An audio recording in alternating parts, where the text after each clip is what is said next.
ಎಲ್ಲರಿಗೂ ನಮಸ್ಕಾರ. ಅಂಗನವಾಡಿ ಕಾರ್ಯಕರ್ತರಿಗೆ ಗ್ರ್ಯಾಚ್ಯುಟಿಯನ್ನ ನೀಡುವ ವಿಚಾರದಲ್ಲಿ ಕರ್ನಾಟಕ ರಾಜ್ಯ ಸರ್ಕಾರ ಎಡವಿತಾ ಅನ್ನತಕ್ಕಂತಹ ಪ್ರಶ್ನೆಗಳು ಇದೀಗ ಚರ್ಚಾಸ್ಪದವಾಗಿವೆ. ಹೌದು, ಮುಖ್ಯಮಂತ್ರಿ ಸಿದ್ದರಾಮಯ್ಯ ನೇತೃತ್ವದ ಕಾಂಗ್ರೆಸ್ ಸರ್ಕಾರ ಈ ವಿಚಾರದಲ್ಲಿ ಸುಪ್ರೀಂ ಕೋರ್ಟ್ ತೀರ್ಪಿನ ಆದೇಶವನ್ನ ಉಲ್ಲಂಘನೆ ಮಾಡಿರುವುದು ಮೇಲ್ನೋಟಕ್ಕೆ ಸ್ಪಷ್ಟವಾಗಿ ಎದ್ದು ಕಾಣ್ತಾ ಇದೆ. ದೇಶದ ಸುಪ್ರೀಂ ಕೋರ್ಟ್ 2022ರ ಏಪ್ರಿಲ್ನಲ್ಲಿ ನೀಡಿದಂತಹ ಐತಿಹಾಸಿಕ ತೀರ್ಪಿನಲ್ಲಿ ನಿವೃತ್ತರಾದ ಅಂಗನವಾಡಿ ಕಾರ್ಯಕರ್ತೆಯರು ಮತ್ತು ಸಹಾಯಕಿಯರಿಗೆ 2011ರಿಂದಲೇ ಪೂರ್ವಾನ್ವಯವಾಗಿ ಗ್ರ್ಯಾಚ್ಯುಟಿ ನೀಡುವಂತೆ ಸ್ಪಷ್ಟವಾದ ಆದೇಶವನ್ನು ನೀಡಿದೆ. ಈ ಆದೇಶವನ್ನು ಪಾಲಿಸಬೇಕಾಗಿದ್ದು ಸರ್ಕಾರಗಳ ಕರ್ತವ್ಯ. 2022ರ ಏಪ್ರಿಲ್ ನಂತರದಿಂದ ಜಾರಿಗೆ ಬರಬೇಕಾಗಿದ್ದ ಗ್ರ್ಯಾಚ್ಯುಟಿ ಯೋಜನೆಯನ್ನು ಕರ್ನಾಟಕ ಸರ್ಕಾರ ಸುಪ್ರೀಂ ಕೋರ್ಟ್ ಆದೇಶದಂತೆ ಜಾರಿ ಮಾಡಲಿಲ್ಲ.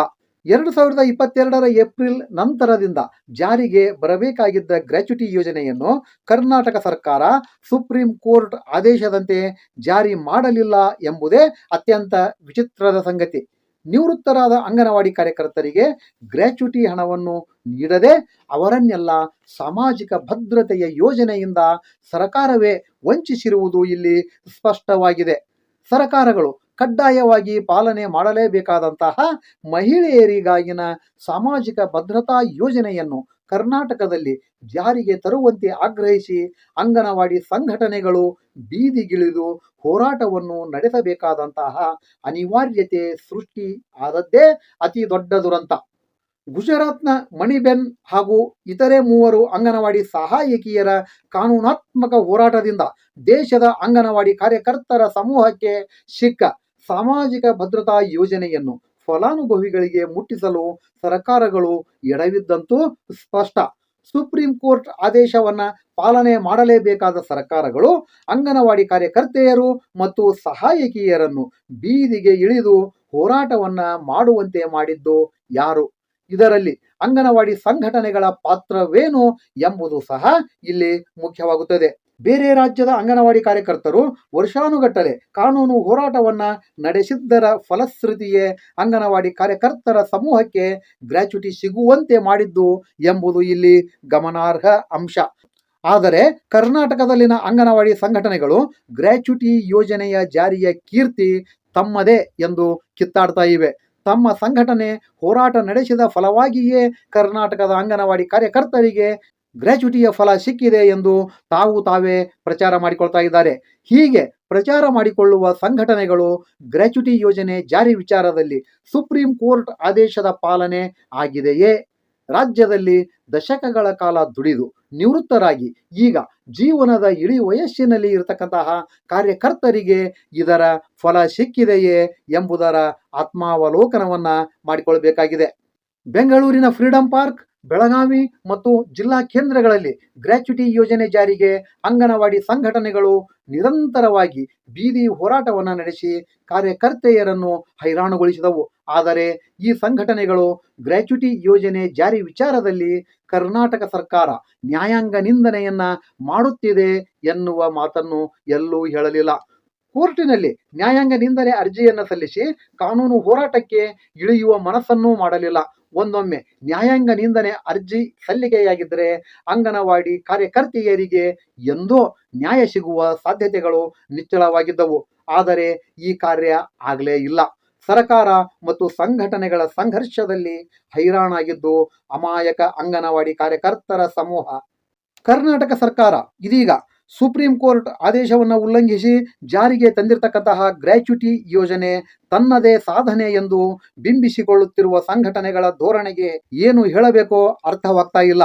ಇದೀಗ ಕರ್ನಾಟಕ ಸರ್ಕಾರ ಅಂಗನವಾಡಿ ಕಾರ್ಯಕರ್ತೆಯರು ಮತ್ತು ಸಹಾಯಕಿಯರಿಗೆ ಗ್ರ್ಯಾಚ್ಯುಟಿ ನೀಡುವ ಕುರಿತು ಆದೇಶ ಹೊರಡಿಸಿದ ಧೋರಣೆಗೆ ಒಂದು ಸಂಘಟನೆ ಹೊರತುಪಡಿಸಿ ಉಳಿದೆಲ್ಲ ಸಂಘಟನೆಗಳು ತೀವ್ರ ಅಸಮಾಧಾನವನ್ನು ವ್ಯಕ್ತಪಡಿಸಿವೆ.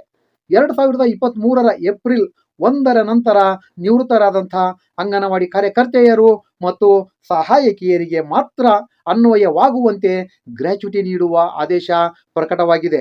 2025 ಮಾರ್ಚ್ 27 ಗುರುವಾರದಂದು ಮಹಿಳೆ ಮತ್ತು ಮಕ್ಕಳ ಅಭಿವೃದ್ಧಿ ಇಲಾಖೆ ನಿರ್ದೇಶಕರು 2023-24 ಆರ್ಥಿಕ ವರ್ಷದಲ್ಲಿ ನಿವೃತ್ತರಾದಂತಹ ಅಂಗನವಾಡಿ ಕಾರ್ಯಕರ್ತರಿಗೆ ಜಿಲ್ಲಾವಾರು ಅನುದಾನವನ್ನ ಬಿಡುಗಡೆ ಮಾಡಿ ಆದೇಶವನ್ನ ಹೊರಡಿಸಿದ್ದರು.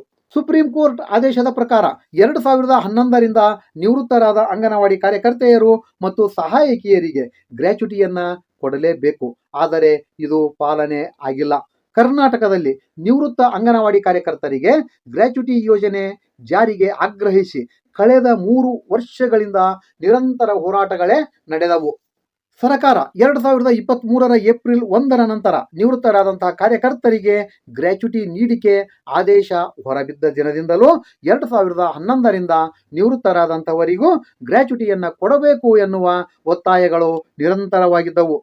ಕಳೆದ ಕೆಲವು ದಿನಗಳ ಹಿಂದೆ ಅಂದರೆ 2025 ಮಾರ್ಚ್ 19ರಂದು CITU ಸಂಘಟನೆಯನ್ನು ಹೊರತುಪಡಿಸಿ ಉಳಿದ ಸಂಘಟನೆಗಳು ಬೆಂಗಳೂರಿನ ಫ್ರೀಡಂ ಪಾರ್ಕಿನಲ್ಲಿ ಗೌರವಧನ ಹೆಚ್ಚಳದ ಗ್ಯಾರಂಟಿಯೂ ಸೇರಿ ಇದೇ ಬೇಡಿಕೆಯನ್ನು ಪ್ರಮುಖವಾಗಿ ಇಟ್ಟುಕೊಂಡು ಹೋರಾಟವನ್ನ ನಡೆಸಿದ್ವು.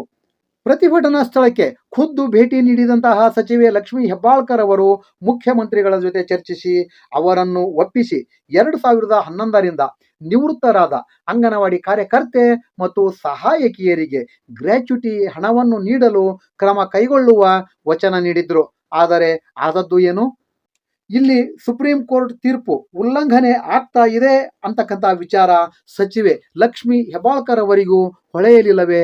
ಮುಖ್ಯಮಂತ್ರಿಗಳನ್ನು ಭೇಟಿ ಮಾಡಿ 2011ರಿಂದಲೇ ನಿವೃತ್ತರಾದವರಿಗೆ ಸಾಮಾಜಿಕ ಭದ್ರತಾ ಯೋಜನೆಯನ್ನು ತಲುಪಿಸುವ ಪ್ರಯತ್ನವನ್ನೇಕೆ ಸಚಿವರು ಮಾಡಲಿಲ್ಲ ಎಂಬುದೇ ಇಲ್ಲಿ ದೊಡ್ಡ ಪ್ರಶ್ನೆ. ಸಚಿವೆ ಲಕ್ಷ್ಮೀ ಹೆಬ್ಬಾಳ್ಕರ್, ಮಹಿಳೆ ಮತ್ತು ಮಕ್ಕಳ ಅಭಿವೃದ್ಧಿ ಇಲಾಖೆ ಅಧಿಕಾರಿಗಳು ಒಂದೇ ಸಂಘಟನೆಯ ಅಭಿಪ್ರಾಯಕ್ಕೆ ಮಣೆ ಹಾಕ್ತಾರೆ, ಇತರೆ ಸಂಘಟನೆಗಳನ್ನು ನಿರ್ಲಕ್ಷ್ಯ ಮಾಡ್ತಾ ಇದ್ದಾರೆ ಎಂಬ ಮಾತುಗಳು ಈಗ ಮತ್ತೊಮ್ಮೆ ನಿಜವಾಗಿವೆ. 2011ರಿಂದ ನಿವೃತ್ತರಾದ ಕಾರ್ಯಕರ್ತರಿಗೆ ಗ್ರ್ಯಾಚ್ಯುಟಿ ಹಣವನ್ನು ತಕ್ಷಣವೇ ಮಂಜೂರು ಮಾಡಬೇಕು, ಅಲ್ಲಿಯವರೆಗೂ ಮತ್ತೆ ಹೋರಾಟ ಅನಿವಾರ್ಯ ಅಂತ ಹೇಳ್ತಾರೆ AITUC ಅಂಗನವಾಡಿ ಕಾರ್ಯಕರ್ತೆಯರು ಮತ್ತು ಸಹಾಯಕಿಯರ ಫೆಡರೇಷನ್ನಿನ ಪ್ರಧಾನ ಕಾರ್ಯದರ್ಶಿ ಜಯಮ್ಮ ಅವರು. ಅಂಗನವಾಡಿ ಕಾರ್ಯಕರ್ತೆಯರಿಗೆ ಗ್ರ್ಯಾಚ್ಯುಟಿ ತೀರ್ಪನ್ನು 23ರಿಗೆ ಸರ್ಕಾರ ಜಾರಿ ಮಾಡಿದೆ. 23ರಿಂದ ಈಚೆಗೆ ಅದಕ್ಕೆ ನಾವು ಅಭಿನಂದನೆಗಳನ್ನ ಕೂಡ ಸಲ್ಲಿಸ್ತೇವೆ. ಆದರೆ ಈ ICDS ಯೋಜನೆಯನ್ನು ಆರಂಭದಲ್ಲಿ ಮರದ ಕೆಳಗೆ ಮಾಡ್ತಾ 120 ರೂಪಾಯಿ 60 ರೂಪಾಯಿಯಿಂದ ದುಡಿತಾ ಯಾರು ನಿವೃತ್ತಿಯಾಗಿ ಹೋಗಿದ್ದಾರೆ, 20 ವರ್ಷ ಆಗಿದೆ 2011ರಲ್ಲಿ, ಅವರು ಈ ಎಲ್ಲ ವ್ಯವಸ್ಥೆಯನ್ನು ಇವತ್ತೇನು ಈ ಅಂಗನವಾಡಿ ಕೇಂದ್ರದಲ್ಲೇ 50 ವರ್ಷದಲ್ಲಿ ಒಂದು ಸುವ್ಯವಸ್ಥೆ ಬಂದಿದೆ ಮತ್ತೆ ಬೇಡಿಕೆಗಳು ಆಗಿದೆ ಅಂದರೆ ಆ ಹೆಣ್ಮಕ್ಳ ಹೋರಾಟ ಕಣ್ರಿ.